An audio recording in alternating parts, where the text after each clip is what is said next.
হেই everyone, আমি বৃষ্টি। Welcome to my channel. আজ ছিল সরস্বতী পুজো, তাই সকাল সকাল ঘুম থেকে উঠে স্নান করে নিচে ঠাকুর ঘরে চলে গিয়েছিলাম। গিয়ে দেখি মা কাকিমারা প্রায় সব জোগাড় করেই ফেলেছে। তাই আমি ভাবলাম ঠাকুরের সিংহাসনটার সামনে কিছুটা আলপনা করে দিই, তাহলে ঠাকুরটা সামনে রাখলে খুব সুন্দর লাগবে দেখতে। আলপনাতে আমি খুব একটা পারদর্শী নই, তবে যতটুকু পারলাম ততটুকু করলাম। যেটা পারি না সেটা একদমই করব না এরকমটা তো কোথাও লেখা নেই। যতটুকু চেষ্টা করা যায় ততটুকু করলাম। ভেবেছিলাম আলপনাটা আরও বড় করে দেব, কিন্তু সময়ের অভাবে আর খুব একটা দিয়ে ওঠা হয়নি। যাই হোক, তবে আলপনাটা দেওয়ার পরে মোটামুটি ভালোই লাগছিল দেখতে।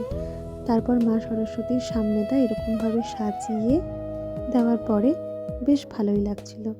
সাজানোর পরে কাকু চলে এসেছিলো পুজো করতে। হ্যাঁ, আমার বাড়ির পুজো আমার কাকুই করে।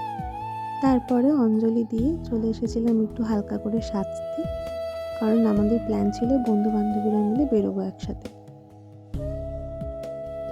সাজগোজের পুরো ক্লিপটা নিতে পারিনি, কারণ তাড়াহুড়ো করে নিচে নেমেছিলাম। আর নিচে গিয়ে দেখি আমাদের এই ছোট্ট খুদেটার আজকে হাতে খড়ি হচ্ছে। আমি স্লেটটা ওর জন্যই বানিয়েছিলাম। প্রথমবার লিখে ও ভীষণ মজা পেয়েছিল। তারপরে এই এত ভোগ খেয়ে বেরিয়ে পড়েছিলাম।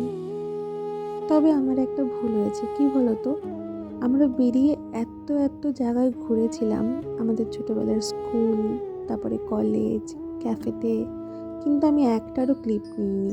প্রত্যেকটাই আমি ভুলে গেছি। গল্পে এতটাই ব্যস্ত হয়ে গেছিলাম যে ক্লিপ নেওয়ারই আর সময় পাইনি। তারপরেই তো এসে এখন ভীষণ ক্লান্ত।